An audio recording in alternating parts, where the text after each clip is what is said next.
יצאנו לדרך עם חזון ותקווה, עזרנו למלא את הארץ בתנובה, מהחקלאים שחרשו את השדות ועד הימאים שהשיקו אוניות. בכוחות משותפים סללנו כבישים, ליווינו הקמה של מפעלים חדשים, ראינו איך חשמל נדלק בכל עיר ושכונה, ואת המים שזורמים מהכנרת למדינה. תמכנו גם בתשתיות, היינו שם תמיד, בנק הפועלים זה עבר, הווה עתיד. בוא לגדול איתנו בנק הפועלים, בוא לגדול איתנו בנק הפועלים, בוא לגדול איתנו בנק הפועלים.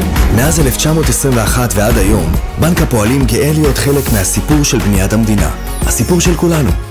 חג עצמאות שמח.